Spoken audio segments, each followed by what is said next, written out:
வணக்கம். இன்றைக்கு நான் பன்னீர் பிரியாணி செய்ய போகிறேன். இந்த பன்னீர் பிரியாணி செய்கிறதுக்கான அரிசி அவிய வைக்கிறதுக்கு நான் முதல்ல தண்ணி அடுப்பில் வச்சிருக்கிறேன். இந்த தண்ணி கொதித்து வர அதுக்குள்ள நான் பட்டை, கிராம்பு, ஏலக்காய் சேர்க்கிறேன்.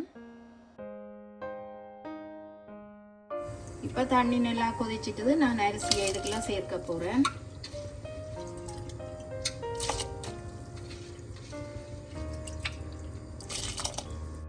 இந்த அரிசி அவிகிறதுக்கு நான் இதோட உப்பு சேர்க்கிறேன். அதோட நான் நெய்யும் சேர்க்கிறேன். ஏனெண்டா இந்த அரிசி ஒன்றோட ஒன்று ஒட்டாமல் இருக்கும் நெய் சேர்த்தா.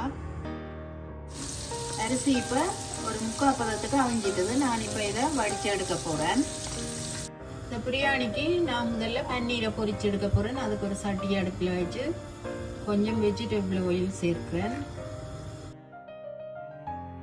இந்த பன்னீருக்கு நான் உப்பு, தனி மிளகாய் தூள், மஞ்சள் தூள் சேர்த்து கொஞ்சம் நேரம் ஊற விட்டேன்.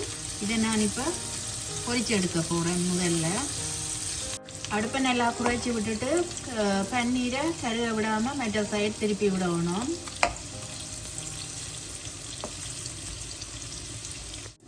பன்னீர் இனிமேல் நான் எடுக்க போகிறேன். இதை லைட்டாக பொரிச்சாலே காணும். கன நேரம் பொரிய விட தேவையில்லை.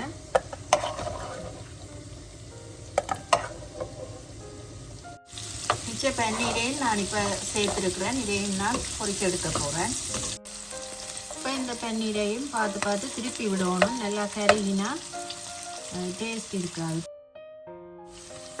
இப்போ இதுவும் ஓரளவு பொரிஞ்சிட்டுது. நான் இப்போ இது எடுக்கிறேன். நான் இந்த பிரியாணியை செய்கிறதுக்கு ஒரு சட்டி அடுப்பில் வச்சுட்டு கொஞ்சம் எண்ணெய் சேர்க்கிறேன். நான் இதுக்கு நட்சத்திரம், பட்டை, கிராம்பு அதோட ஒரு பிரியாணியில் சேர்க்கிறேன்.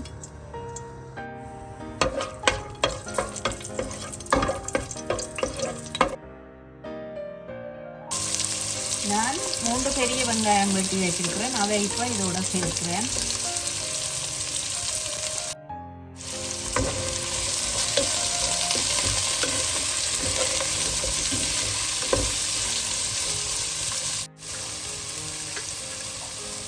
வெங்காயம் கொஞ்சம் வதங்கி கொண்டு வர ஒரு 5-6 பச்சை மிளகாய் கீறி வச்சிருக்கிறேன். அதை இதோட சேர்க்கிறேன். இந்த வெங்காயம் வதங்குறதுக்கு கொஞ்சமாக நான் இப்போ உப்பு சேர்க்கிறேன்.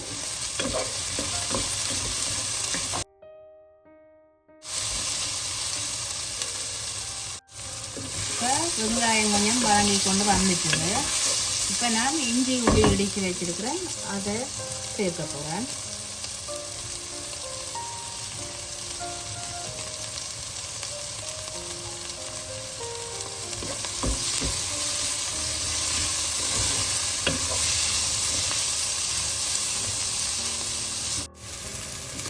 இப்போ வெங்காயம் கொஞ்சம் வதங்கி கொண்டு வந்துட்டுது பொன்னிறமாக. நான் இப்போ தக்காளி வெட்டி வச்சிருக்கிறேன். அதை சேர்க்க போகிறேன். இதோட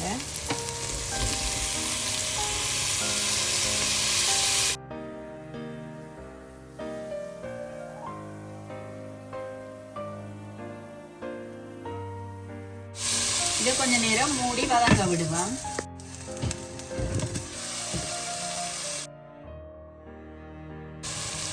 இப்போ தக்காளி எல்லாம் நல்லா வதங்கி கொண்டு வந்துட்டுது.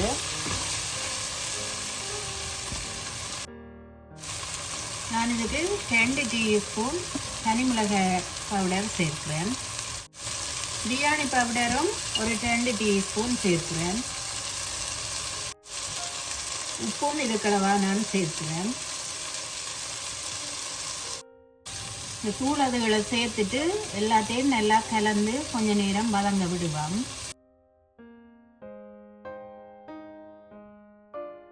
நான் கொஞ்சம் புதினா சேர்க்கிறேன். என்னட்ட மல்லியில இல்லாதனால புதினா இருந்தது அதை சேர்க்கிறேன்.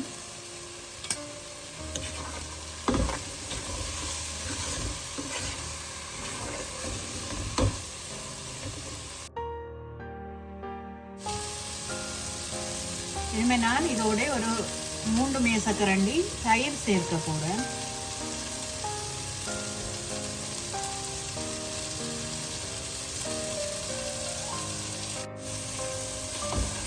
தயிரை சேர்த்துட்டு நல்லா எல்லாத்தோடையும் கலந்து ஒரு கொஞ்சம் தண்ணி விட்டு இந்த தூள் மணம் போக அவிய விடுவோம். ஏனென்றால் நாங்கள் சோறு முதலே அவிச்சு எடுத்துட்டோம். அதனாடி கொஞ்ச நேரம் இது அவிஞ்சாலே காணும். கொஞ்சமாக தண்ணி விட்டால் காணும். ஏனென்றால் இந்த தூள் மணம் போக மட்டும் அவியட்டும். இந்த மஞ்சள் தூளை சேர்க்கிறதுக்கு மறந்துட்டேன். கொஞ்சமாக இந்த நேரத்தில் மஞ்சள் தூள் சேர்க்கிறேன்.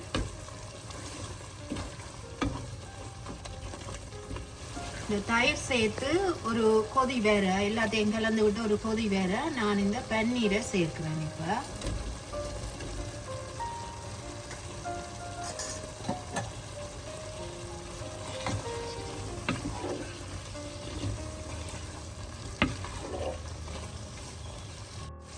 நம்ம இந்த பன்னீரோட நான் கொஞ்சமாக தேசி புளி புளிஞ்செடுத்து நான் அதை சேர்க்கிறேன்.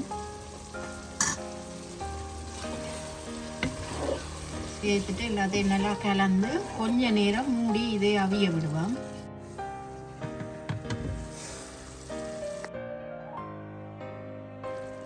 நான் இந்த பன்னீரோட இந்த அவிச்செடுத்த சோறை சேர்க்க போகிறேன். ஒரு 3/4 பதம் தான் இது அவிஞ்சிருக்குது.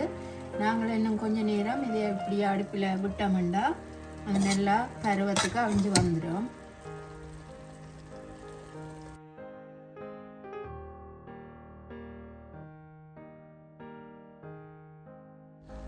இந்த பிரியாணியை இன்னும் ஒரு விதமாக செய்யலாம். மசாலா எல்லாத்தையும் செய்துட்டு நாங்கள் அதுக்கே அரிசியை போட்டுட்டு அதுக்குள்ளவான தண்ணியை விட்டு அப்படியே செய்தும் எடுக்கலாம். இப்படியும் செய்து எடுக்கலாம். எல்லாத்தையும் நான் இப்போ சோறோட சேர்ற மாதிரி இந்த மசாலா எல்லாத்தையும் கலந்து விட போகிறேன்.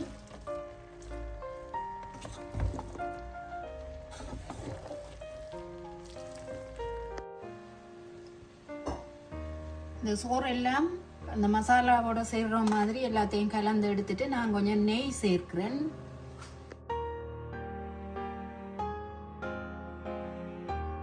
நெய்யெல்லாம் சேர்ற மாதிரி நல்லா கலந்து விட்டுட்டு 5 நிமிஷம் இதை நான் லோ ஃப்ளேமில் விட்டு ரக்கி எடுக்க போகிறேன்.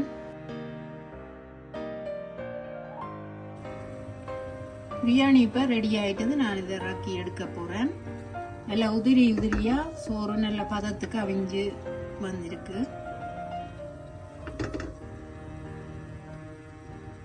நான் இப்போ சிம்பிளாக டேஸ்டான பன்னீர் பிரியாணி செய்து எடுத்துட்டேன். இந்த பன்னீர் பிரியாணியோட சாப்பிட்றதுக்கு தயிர் பச்சடி செய்து எடுத்திருக்கிறேன். அதுக்கு குக்கும்பர், கேரட், வெங்காயம், மிளகுத்தூள், உப்புத்தூள் எல்லாம் சேர்த்து நல்ல டேஸ்டாக செய்து எடுத்திருக்கிறேன். இந்த ரெசிபி உங்களுக்கு பிடிச்சிருந்தா எங்களோட சேனலுக்கு ஆதரவை தாங்கோ. நன்றி.